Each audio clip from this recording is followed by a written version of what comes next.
Visiting old wounds. Looking back at my past works makes me reminiscent of how I used to see the world back then, where I translated my negative emotions into art. I saw it as a form of exorcism. I willed to banish the darkness off of my heart. Back then I was just an art student, and there was a lot of talk about making your kind of art, discovering your art style, or making one if you're so artistically inclined.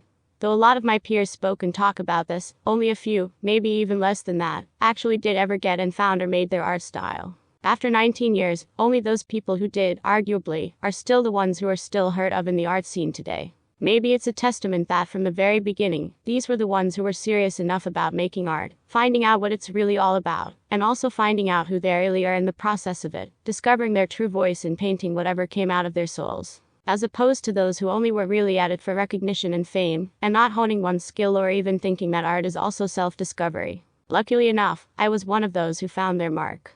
I found my art style by finding what I love seeing and looking at, and to find that thing, it doesn't start in college, but it must go deeper, earlier, than that, and for me, I found it when I was still a kid. We had a lot of books in the house growing up, encyclopedias and nature books, and one of those books had the art of the human anatomy inside of it. They were special pages as they were in the middle of the book, and were printed not on paper, but on acetate, so one can see through the different layers of skin, nerves, muscle, organs, and bone. Every time I wandered onto our bookshelf for any reason, or just out of plain boredom, I would pick that book out and lay it on the ground, and look at that anatomy book over and over again, flipping its pages like a kid having X-ray eyes. My parents had an affinity for feeding us much knowledge and entertainment. We didn't only have a library of books in the house, we also had a library of films too.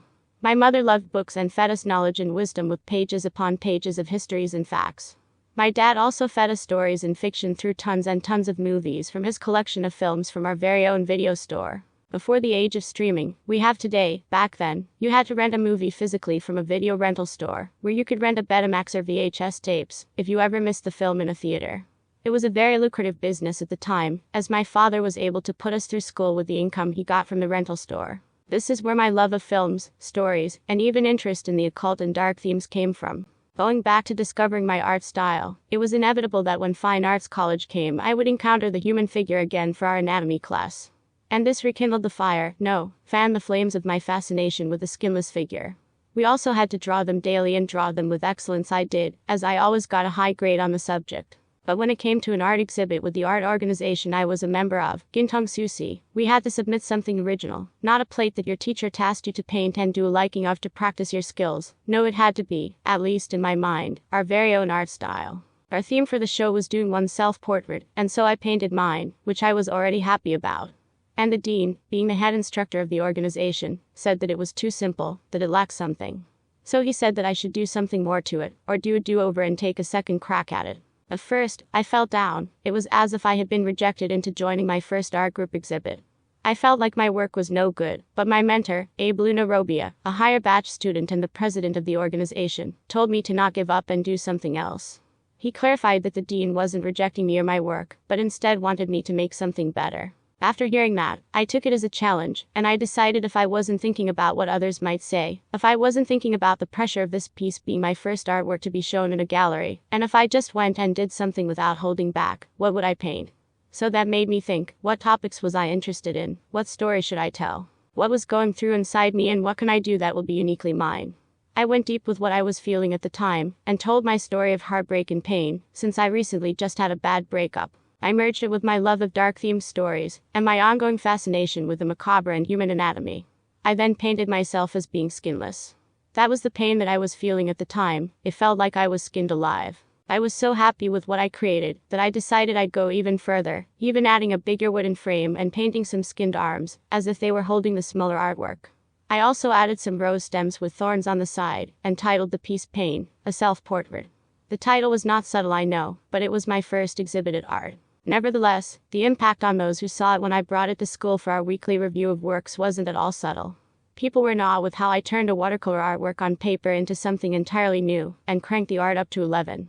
My mentor and advisor were all pleased with the new work that they didn't change anything with it, as I knew I had found the right approach on how to make art, and what would one call his art style, which I would eventually call Masochism. I realized that when one wants to come up with something original, it doesn't mean you can't have influences. For this, I had anatomy books and human figures. as well as a chance encounter of seeing an episode of Ripley's Believe It or Not when they featured Dr. Gunther von Hagens, an anatomist who accepts donations of cadavers and skins them, and poses them with the use of plastination, and presents them at museums for doctoral students to study. Along with our anatomy professor showing us the German film Anatomy 2000, with the premise was some medical students were killing people to study them, and by that, I mean skinning them and presenting their corpses. Unlike the fictional med students, I wasn't going to end some of my colleagues' lives just to feed my dark hunger for flaying human flesh. I don't desire to hurt anyone with the works I present on canvas in the style of real life. Rather, it's actually about the pain I feel, and the pain that I see in others feel. It's when someone is being abused or being tortured, not even physically but emotionally, and they can't fight back or do anything about it. Either because they don't have self-worth or they don't know how. I saw that as something I wanted to explore and depict, as I too was in that same agony of self-loathing, even turning into a masochist, a person who derives sexual gratification from their pain or humiliation, myself in the process of being abused emotionally by previous toxic relationships. Those two influences, my love for anatomy and my love of pain, became the fuel for my masochism art style, albeit the sexual gratification part. I saw the skinned man as someone unable to utter a word about his true emotions, of the inner hurt they can't escape or express. And what kind of love is like that, if you can still call it love after the fact? Maybe no human can survive it, maybe it's a divine kind of love. Maybe it's sacrifice. So I turned my X-ray eyes on the man who I always saw suffering. I turned my eyes onto Jesus Christ and saw his pain. The next artwork I painted was Jesus Christ on the cross. He's skinned alive, symbolic of the pain that he must have endured for us. Being skinned alive is a symbol for me of unimaginable pain. Her mother and Mary Magdalene, crying blood out of their eyes as they hug the ivory cross that hangs him. There are also Roman soldiers who have tortured and killed Jesus. They are depicted as skeletons. It is my way of saying that they are already burning in hell, even if they are still alive. The title of this piece was 𝐻𝚔𝚘𝚜𝚜 𝐕𝐈𝐒𝐈𝐒𝐒𝐔𝐃 𝐖𝐎�𝐔 the narration to the blind of Jesus Christ's crucifixion on the Calvary. As I mentioned my X-ray eyes earlier, I saw art as a poetic unfilter, in expressing what is really happening in the world or with stories or events. Seeing things no one else sees or dares to admit that's right in front of them, like a third eye that can see the truth which I can then express and paint what I see in my artworks. Like how I saw Jesus' crucifixion, expressing or exaggerating the scene, so that it would make the message better stick. Or maybe I'm just demented and wanted to blaspheme the image of Christ and make it look satanically cool. To make the event as dark as I can to release my angst back in college. Sure, there's a part of that, but I can't deny the curiosity of mine of how God's Son can endure so much pain for his love for all of us, sacrificing himself. I can't deny that I could relate to his undying act of love, even though they hate him and put him to death. What does that kind of love to a twisted mind like I have look like? Thus my painting of Christ and his passion. I painted it over and over again, as you will see in these works of mine in this book, different angles and different ways of torture. Maybe not to praise him at all but to mock him, but in the end, all I have is more sense of his sacrifice. Instead of making fun of him, I adored him more. The torture and ridicule he endures, in my depictions of the skinned Jesus Christ, only made me close to him. For the more I tortured him in my works, the more he was in my mind, of his sacrifice and his love. The more I painted him, the more I understood his message, that from his wounds, we are healed. In this book are most of my past works of mine that I did in my 4 years in college studying fine arts painting at UST. Most of these are plays, and some are just paintings I did on the side in my free time.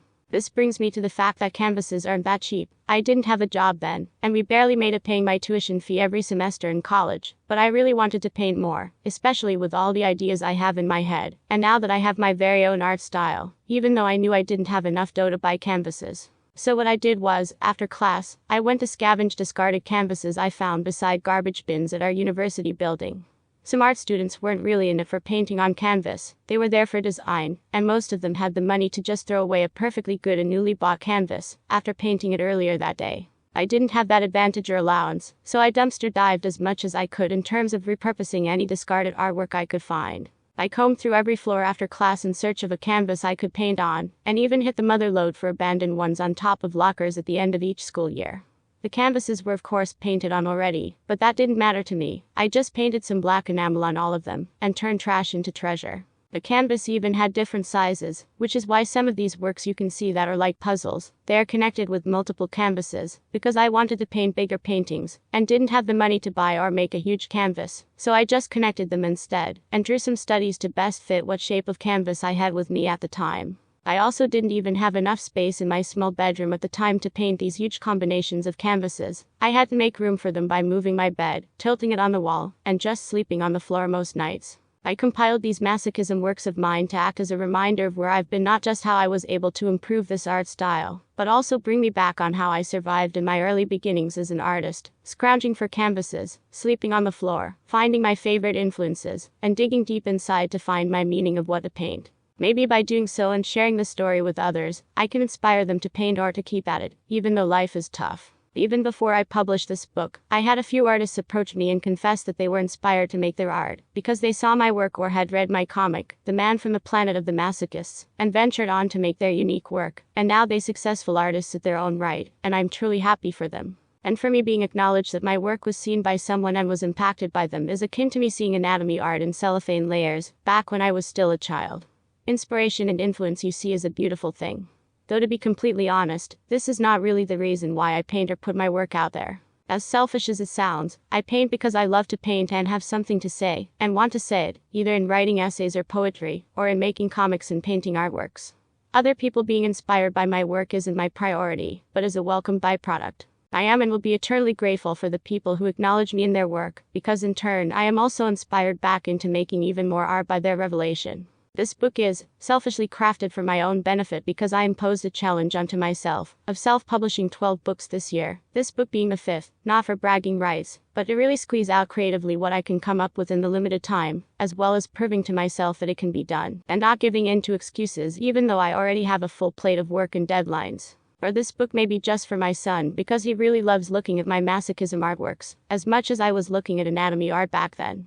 Or maybe, this book is for my wife and my mom, so they can see my past art, and so that they could know me even better. And maybe, I made this for those who want to buy the book so I make a profit out of it. Regardless, this book exists not because someone asked me or said they wanted it, it's only because I want to archive it, and say the artworks I made really existed. Like paintings in history that are lost, stolen, or gone now and only a photo remains of them of their existence. Like Rembrandt's lost painting, The Storm on the Sea of Galilee, or Hokusai's burned artwork, Susanoo no Makoto Yakujin Taiji no Zu, or Killing the God of Plague.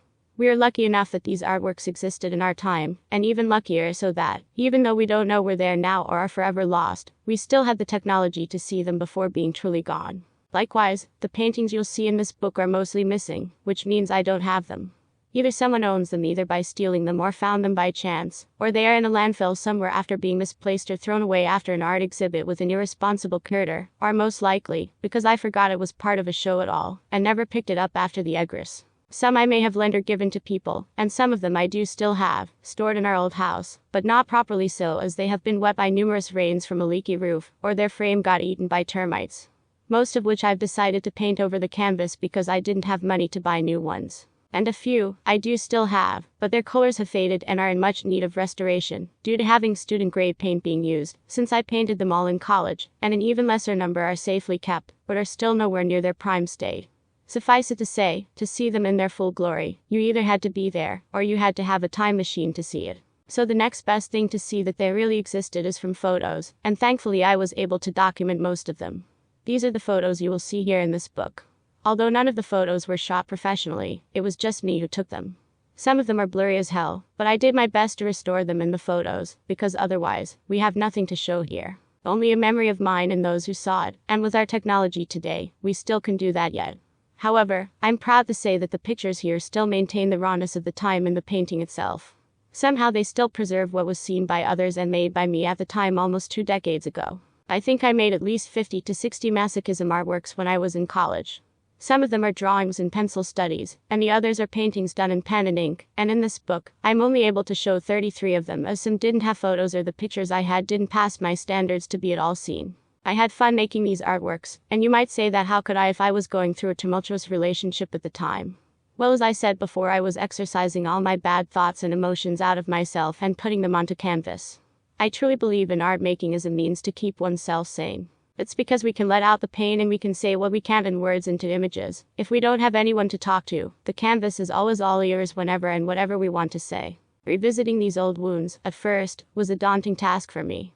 As the title suggests, no one really wants to visit old wounds for whatever reason. But as I collected these paintings of mine, which I luckily documented by borrowing a camera or two to do so, I can say that returning to them and being reminded of my past pains wasn't as excruciating as I thought it would be. It was actually quite pleasant. Not because I'm still a masochist today, and not because the pain wasn't real then, and whatever I went through did still hurt a bit now, but it was because even with the pain, much like any other wound, I can say they have healed. Looking at what I've been through really gives me strength today, because I could see, even though I didn't have enough money to buy all the colors of paint I wanted or the canvases I needed, that it didn't stop me from being an artist.